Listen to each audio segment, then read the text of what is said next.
አይቴ ብሔራ ለጥበብ። በስመ አብ ወወልድ ወመንፈስ ቅዱስ አሐዱ አምላክ አሜን። የእግዚአብሔር ሰዎች የአባቶችን መርሐ ግብር ተከታታዮች በእግዚአብሔር ስም እንደምንሰነበታቸው አሜን። እግዚአብሔር አምላካችን ስሙ የተመሰገነ ይሁን። እንግዲህ ሰሞኑን ያው በብዙ ስራ ምክንያት አባቶችን ወቅ የሚለው መርሐ ግብራችን አንድ ሁለት ሳምንታትን ሳይተላለፍ ነው የሰነበተው። እንግዲህ ዛሬ እንቀጥላለን ማለት ነው። እስካሁን 18 ያህል ክፍሎችን ለማየት ሞክረናል። ዛሬ 19ኛውን ክፍል ነው የምናየው። በ19ኛው ክፍል አባቶችን ወቅ መርሐ ግብራችን የምናያቸው መምህር ወልደ ጊዮርጊስ ዘራጉኤል ናቸው። እኒህ ሊቅ በ1848 ዓመተ ምህረት በተጉለትና ቡልጋ አውራጃ በሚጣቃ ማኑኤል ወረዳ ድዋይ ሚካኤል የተወለዱ ከቀሲስ ሀብተ ማርያም እና ከወይዘሮ እህተ ማርያም ከተባሉ ደጋግ ወላጆች የተወለዱ ደግ ሰው ናቸው። ከተወለዱ በኋላ በዛው ለትምህርት ሲደርሱ በሚጣቃ ማኑኤል ትምህርታቸውን ተከታትለው በዛው ለዲቁና የሚሆነውን የዲቁና ትምህርታቸውን ከተማሩ በኋላ ትምህርታቸውን ለማስፋት ያው እንግዲህ እስካሁንም ያየናቸው በርካታ ሊቃውንት ሀገራቸውን ጥለው ቤተሰቦቻቸውን፣ ጓደኞቻቸውን፣ አካባቢያቸውን ትተው ወጥተው መሄድ ያው የተለመደ ነው። ከቤተሰብ ጋር ሆኖ ትምህርትን ለማስቀጠል በብዙ መንገድ የሚያስቸግርበት ጉዳይ ስላለ በዛ ላይ ደግሞ የሚፈለጉት መምህራን በአንድ ቦታ ተሰባስበው ስለማይገኙ የግድ ቦታ ለቆ መሄድ በጣም የተለመደ ነው። ጥቂት መምህራን ብቻ ናቸው እድል ገጥሟቸው በወላጆቻቸው ቤት ከአባታቸው ወይ ደግሞ በራሳቸው ደብር በዚያው ባሉበት ቦታ ተምረው ትልቅ ሰው የሆኑት እንጂ በአብዛኛው አሁን ድረስ የኢትዮጵያ ቤተክርስቲያን ሊቃውንት ያው ሩቅ ቦታ ሀገር አቋርጠው ተዘዋዝሮ ነው የሚማሩት። በዚህ ስርዓትና ሕግ ደንብ መሰረት ከሸዋ ተነስተው ወደ ጎንደር ሄዱ። በዛ ሄደው ጸዋትወ ዜማውን ቅኔውን በሚገባ ካጠኑ በኋላ በዘመኑ በትርጓሜያቸው እጅግ በጣም ከሚታወቁት ከመምህር ወልደ አብ ወልደ ሚካኤል የመጻሕፍት ሐዲሳትን ትርጓሜ ጥንቅቅ አድርገው ተምረው ወደ ሀገራቸው ተመልሰው ሚጣቃ ማኑኤል ወንበር ማስተማር ጀመሩ ሐዲሳቱን። በዚህ ሰዓት እንግዲህ ዘመኑ እንጦጦ ራጉኤል የተቋቋመበትና የተቋቋመበት ዘመን ስለነበረ ጸሐፊ ትእዛዝ ገብረ ሥላሴ ይህንን ሰምተው አይ እኒህ ሰው ትልቅ ሰው ናቸው፣ ለዚህ አዲስ ለተቋቋመው ደብር ይሆኑናልና መጥተው ያስተምሩ ብለው ሰው ልከው ከሚጣቃ ማኑኤል ወደ እንጦጦ ራጉኤል ወስደው መጀመሪያ ከአፄ ምኒልክ አገናኝተው አስተዋውቀው ሙያቸውን እና ጠቃሚነታቸውን አስረድተው በእንጦጦ ራጉኤል ማረፊያ ቤት ተሰርቶላቸው ጋሻ መሬት የሚተዳደሩበት ተሰጥቷቸው ምንም ነገር እንዳይጎልባቸው ሐዲሳቱን እንዲያስተምሩ ተደረገ። ቀለብ ተሰፍሮላቸው ከዛ በኋላ ከመምህራቸው ከመምህር ወልደ አብ ወልደ ሚካኤል እንዳገኙት በንጽህና በድንግልና ጸንተው በጸሎትና በትምህርት ተወስነው ረጅም ጊዜ በእንጦጦ ራጉኤል ኑረዋል። እንግዲህ በጣም ልዩ ጠባያቸው በቀን አንድ ጊዜ ብቻ ነው የሚመገቡት። መምህር ወልደ ጊዮርጊስ በብዙ ታሪክ ጸሐፊዎች በነ መላከ መንበሱ ጀንበሬ በዝክረ ሊቃውንት በሌሎቹም የሊቃውንትን ታሪክ በሚዘግቡ መዛግብት ላይ ማንበብ ይቻላል። ምንጊዜም በቀን አንዴ ነው የሚመገቡት። በዛ ላይ ደግሞ እኔ የሐዲስ መምህር ነኝ ትርጓሜ አስተምራለሁና በቃኝ ትርጓሜውን አስተምሬ ሳይሉ ትርጓሜውን እያስተማሩ በጎን ለሕፃናቱ ንባቡን፣ ዳዊቱን፣ ውዳሴ ማርያሙን፣ መልክአ መልኩን ለቀሳውስት ዲያቆናት ደግሞ ግብረ ዲቁናውን፣ ሰዓታቱን ያለ እረፍት እያስተማሩ በፍጹም ትሕትና ነው እንግዲህ እኒህ ሊቅ የኖሩት። ከዚያ በኋላ ኋላ ላይ እጨጌ ገብረ መንፈስ ቅዱስ ኋላ ብፁዕ አቡነ ሳዊሮስ ለንግስቲቱ ነግረው ለእቴጌ ጣይቱ ነግረው ከእንጦጦ ራጉኤል ወደ መናገሻ ቅዱስ ጊዮርጊስ ገነት ጽጌ ቅዱስ ጊዮርጊስ ወርደው እዚያ እንዲያስተምሩ አስደርገዋቸዋል። በዚያም እንዲሁ የተለመደውን ግብራቸውን ሳይፈቱ ሲያስተምሩ ነው የኖሩት። በ1917 ዓመተ ምህረት ጌታችን መድኃኒታችን ኢየሱስ ክርስቶስ ከጽንሰቱ ጀምሮ እስከ ዕርገቱ ልዩ ልዩ ስራ የሰራባቸውንና በተለይ ደግሞ መካነ ልደቱን፣ መካነ ጥምቀቱን፣ መካነ ሞቱን እና መካነ መቃብሩን ለመሳለም ወደ ኢየሩሳሌም ሄደው በዚያ ቅዱሳት መካናትን ጎብኝተው ተሳልመው ተመልሰው የቀደመ ግብራቸውን ወንበራቸውን ቀጠሉ። በጣም ትልልቅ ለሀገር ፍሬ የሆኑ ጠቃሚ የሆኑ ትልቅ ሊቃውንትን አውጥተዋል። እንግዲህ የኖሩበት ቦታ አዲስ አበባ ኑሯቸው በምቾት ከመሬቱም ከማረፊያውም ሳይጎላቸው ቢሆንም ነገር ግን የበለጠ ምናኔውን አጽንተው እንግዲህ የከተማ ምናኔ ከገጠር ከገዳም ምናኔ የከተማ ምናኔ ይበልጣል። ከተማ የፍጹማን ነው፣ ገዳም የወጣንያን ነው። በገዳም የሚታይ የለም።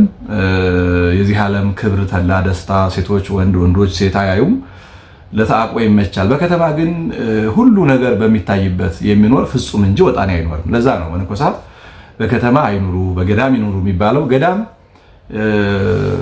ድሩክ ለተአቅቦ ነው፣ ለተአቆ ይመቻል፣ ያጸናል። በከተማ ግን ሁሉን እያዩ ለመኖር አይቻል። ፍጹማን ብቻ በከተማ ይኖራሉ። ፍጹማን ግን በገዳም ያለውን ጾርና ፈተና ድል ነስተው ከዚህ በኋላ በአይኔ እያየሁ ዓለምን እታገሰዋለሁ የሚበሉ የሚጠጡ የሚከብሩ የሚገኑ የሚደሰቱ ሰው የሚኖርበትን ዓለም ስዩማኑን ባለጸጎቹን እያየሁ እኔ ግን ታግሼ እኖራለሁ ብሎ መጥተው ይችን ዓለም ይዘብቱባታል። እንግዲህ ከተማ የፍጹማን ነው እንጂ ወጣኔ ብድግ ብሎ ከተማ መግባት ስህተት ነው። እንግዲህ አሁን ያው በተደጋጋሚ እንደምንለው በዚህ ዘመን ከሰራነው ትልቁ ስህተት በቤተ ክርስቲያን ወጣንያን መነኮሳትን ወደ ከተማ ማስገባታችን ነው። ስለዚህ መምህር ወልደ ጊዮርጊስ የፍጹማን ማዕረግ ያላቸው ናቸው። የሚኖሩት በከተማ ነው። ብዙ ነገር አላቸው። በቀን አንዲት ጊዜ ብቻ ምግብ ሳይለዋውጡ እየቀመሱ ትልልቅ ሊቃውንትን እነ ብላቴን ጌታ ኅሩይ ወልደ ሥላሴን የመሰሉ ትልልቅ ሊቃውንትን አስተምረዋል እና ኋላ ወንበር ከማስተማር ሳይገደቡ እድሜያቸው ገፋ፣ ድካምን መጣ፣ መውጣት መውረድ እስኪቸገሩ ድረስ እና ደቀ መዝሙራቸው ብላቴን ጌታ ኅሩይ ወልደ ሥላሴ ያኔ በቤተ መንግስቱ ትልቅ ባለሟል ናቸው። እንግዲህ እየደከመውት ነው እና ይበቃዎታል፣ ወንበሩ ሌላ ሰው ያስተምር፣ እርስዎ ግን ይረፉ አሏቸው። እሳቸው ግን ያው እድሜ ልክ እስኪሞቱ ማስተማር ነውና ውሳኔያቸው እንዴ አልካልክና ደግሞ ወንበር ጠፍ አልከኝ፣ ወንበር አታስተምር አልከኝ፣ እኔስ እስክሞት ነው ማስተምረው።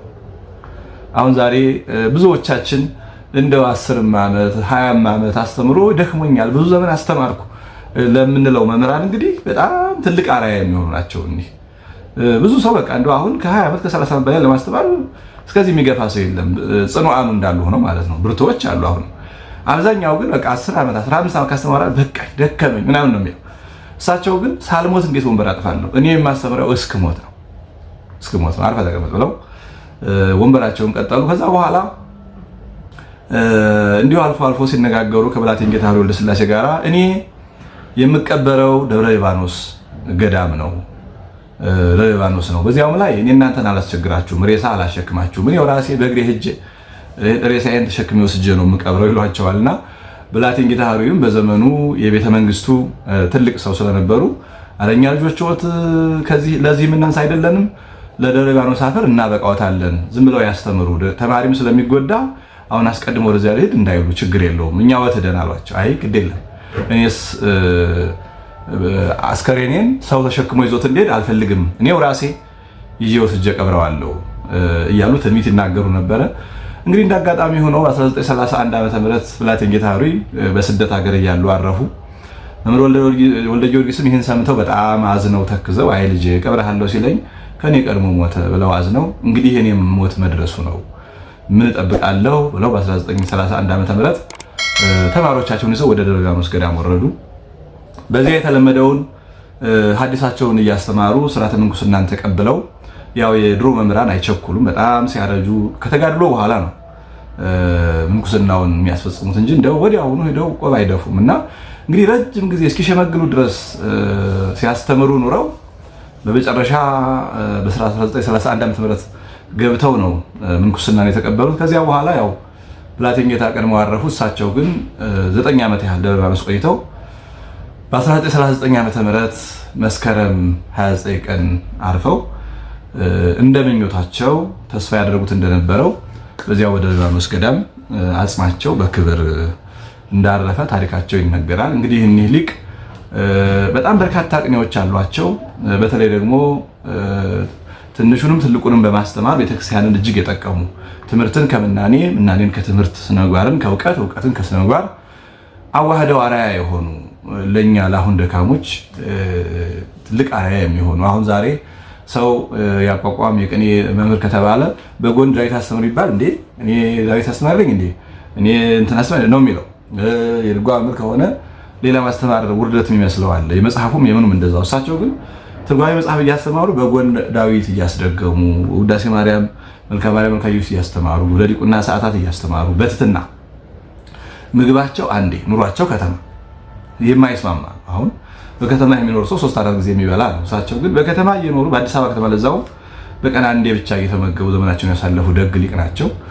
ብዙ ቅኔዎች አሏቸው። እንደ ለመታሰቢያ የሚሆኑ ለምሳሌ ከሚታወቁት ባህታዊ የትክስት ምስጢረ አዕይንት ክልኤቱ ቀሊል ወፍ እስመ ያወጽኦ ለዝንቱ ብለው የአቡነ ገብረ ቅዱስን አንተ ባህታዊ የሁለቱን አይኖች ምስጢር ለማንም አትግለጥ፣ አትናገር፣ ቀላል ወፍ ያወጣዋልና ማለት እንግዲህ አሁን ይሄ ሰው የነገር ምስጢር አትናገር። ይሄ ነገር የማይችል ሰው አለ። ቀሊል ጻይረ ነገር የማይቻላቸው ሰዎች አሉ። የሰሙትን ካልተናገሩ የሚሞቱ ይመስላቸው ሰዎች አሉና ልበ ቀላል ሰው ወስዶ ስለሚያወጣው ይሄን ምስጢር አታውራ ይባላል። ይህንን ነው እንደሰማ አድርገው የደረደሩት በማህበረሰባችን የተለመደውን ብሂል። ዋናው ግን የአቡነ ገብረ ቅዱስን አይን ሰይጣን በወፍ አምሳል መጥቶ ውሃ እንደጠማ ሆኖ አይናቸውን ማነቆሩን ለመግለጽ ነው እና አይንን ያወጣልና አይንን አትግለጥ የሚለውን በምስጢር መጠበቅ ሸፍነውና ደብቀው በሰም አልብሰው ገልጸዋል። ስለ እመቤታችን ዕረፍትም የተናገሩት አንድ ዋዜማ ቀኔ አለ። የብሰት በየዋሃታ ዕፀ ደብረ ሲና በለስ እስመ ኢኮነ ጊዜሃ እስመ ሞት ማህፄ ተሰይመ ዲቤሃ ፈዋሲተ ቁስሉ ለናሆም እንዘ ትሰመይ ለሊሃ እንከሰ ሞታ ለዕፅ ሄኖክ ፈርሃ ወደንገጸ ኤልያስ ብዙሃ። እንደውም የብዙ የቀደምት ሊቃውንት ለምስጢር ብለው ቤቱን አፈረሱት ይሏቸዋል። ምክንያቱም እንከሰ ሞታ ለዕፅ ሄኖክ ፈርሃ የሚለው ሃ እና ወደንገጸ ኤልያስ ብዙሃ የሚለው ብዙሃን ውሃ የተለያዩ ናቸው። ስለዚህ ለምስጢሩ ሲሉ ቤቱን አፈረሱት ሳያውቁት ቀርተው አይደለም። አንዳንዴ ታላላቁ ሊቃውንት ቢሆኑ ይህንን ሕግ ይጥሱታል ይላሉ መልአከ ማርቆስ ጀንበሬ በዝክረ ሊቃውንት መግቢያቸው ላይ ስለ ቅኔያት ቤት መምቻ ይሄ ሃሃ አአ ራቡና ግዕዙ ሀሌታው ብዙሃኑና ሐመሩ ማምታታቸውን ገልጸው ይሄ በጥንቃቄ መሆን አለበት የሚለውን ካወጁ በኋላ አንዳንድ ቀደምት ሊቃውንት ትልቆቹም ሊቃውንት ቢሆኑ አንዳንድ ጊዜ ለምስጢር ሲሉ ይህንን ሕግ ያልፉታል። ድምፁ ሃ ከሆነ በሚል ብለዋልና እንግዲህ ተጠቃሹ እኒህ ናቸው። እመቤታችን ነው በለስ ያው መጥረቢያ ሲቃጣባት ያለ ጊዜዋ ተቆርጣ ትወድቃለች። ምንም በለስ መድኃኒት ትሆናለች። ነገር ግን ምንም መድኃኒት ብትሆን መጥረቢያ ካገኛት ያለ ጊዜዋ ትቆረጣለች። እዚህን ጊዜ በእሷ መድኃኒትነት የሚተማመኑ ሁሉ ይፈራሉ፣ ይደነግጣሉ ነው። ዋናው ምስጢር ግን ዕፀ ደብረ ሲና የተባለች እመቤታችን ናት እና ሞት መጥረቢያ ተቃጥቶባታልና በየዋሃታ ማለት ጌታችን መካነ ሲኦልን ገነትን አሳይቶ እንድትሞት አደረጋት የሚል ታሪክ አለና በፈቃዷ ለማለት ነው። ጌታችን ነፍስሽን ከስጋሽ ልለያት ነው ብሎ አስፈቅዷት ጻይር ግፍ ሳያገኛት ሞተች። ነገር ግን እሷ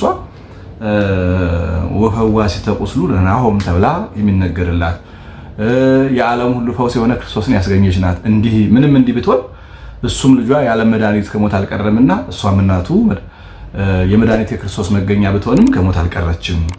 ታዲያ ይህንን ያዩ እንከሰ ሞታ ለዕፅ ሄኖክ ፈርሃ፣ በዚያች በእመቤታችን ሞት ሄኖክ ፈራ፣ ኤልያስም ደነገጠ። ማለት ሄኖክና ኤልያስ ዛሬ በሕይወት ያሉ ናቸው። እንግዲህ ሰማይና ምድር የማይወስኑትን አምላክ በስጋ የወለደች ወላዲተ አምላክ ከሞተችማ ይሄ ሞት እኛንም አይለቀንም በሚል ፈሩ፣ ደነገጡ ብለው የድንግል ማርያምን ሞት ምክንያት አድርገው እንዲህ ያሉ ቅኔዎችን አድርገዋል። በጣም ብዙ ቅኔዎች አሏቸው መምህር ወልደ ጊዮርጊስ። ከብዙ ጥቂቶቹ እንደማሳያ እነዚህን ይመስላሉ። እንግዲህ የቀድሞ ሊቃውንት በእውቀት ቢሉ፣ በሕይወት ቢሉ፣ በምናኔ ቢሉ፣ በትጋት ቢሉ፣ በትዕግስት ቢሉ የተሟላላቸው ናቸውና እኛም ዛሬ ያለነው እውቀታቸውንም ጥንቅቅ አድርገን ትዕግስታቸውንም ተላብሰን ሕይወታቸውንም ለምደን ተከትለን ቤተክርስቲያኗ ዛሬ በእኛ እጅ ናትና እንደነሱ ነቅተን ተግተን አስተምረን ቤተክርስቲያንን ሃይማኖታችንን ለቀጣይ ትውልድ እንድናስተላልፍ እግዚአብሔር አምላካችን የሊቃውንቱን በረከት ያሳድርብን። ይቆየን።